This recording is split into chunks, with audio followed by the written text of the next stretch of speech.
My name is Steve Peterson. I serve as the Vice President for Online and Digital Learning at Houston Baptist University. I've been in higher education for more than 2 decades, and my goal is to help adult learners achieve their educational goals. When we were devising our media plan, I think in 2007, 2008, there was a shift away from what I would call, traditional media. People no longer wanted to do TV and radio or billboards, things that you couldn't track because, with Google and AdWords and digital media, you now had a mechanism to track the way that potential customers came into your organization or your company. And so I think at that point, our organization decided to shift all of our resources, in a digital channel. And it was, print is dead and TV's dead and radio's dead. But I think we failed to understand that those mediums were also progressing, and the way that TV was displayed and tracked, or digital media, or even radio. There was opportunity developing for us to track. And so working with Vision 40, when the team came in and said, let us look at your plan, and we almost said, well, we don't do those channels anymore because they're no longer relevant.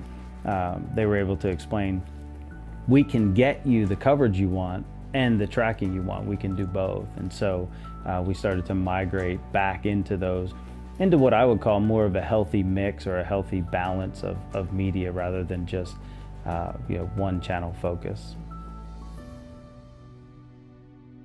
We became interested in testing radio and going back into that platform because there were some things that weren't just running your traditional 30s and 60s.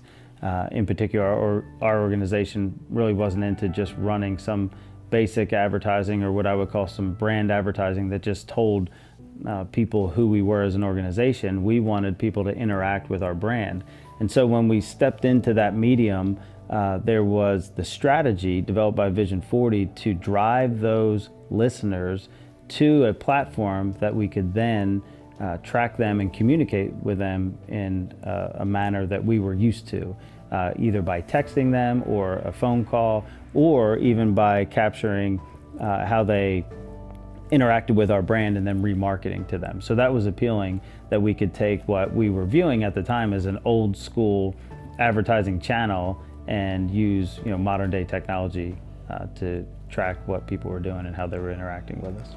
Once we saw the results for what happened with radio, we were surprised. In fact, the original plan was just to test one market and see if that worked. And from there, we then took that audience and found other pockets around the country that we could also advertise to. So we were surprised that it worked so well, and we were able to move into other markets, which allowed us to expand our brand and our reach.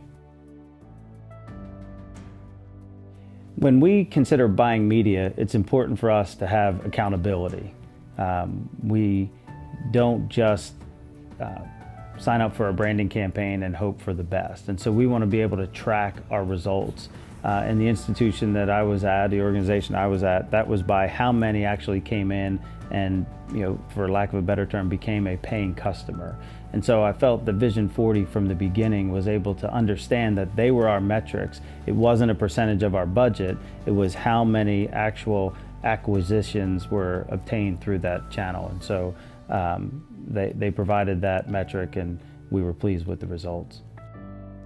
In order to shift your marketing dollars to another channel or a new offering, it takes trust. And that's not something that is just done through a presentation or one meeting. It's done over years and more than a decade of us working with Vision 40.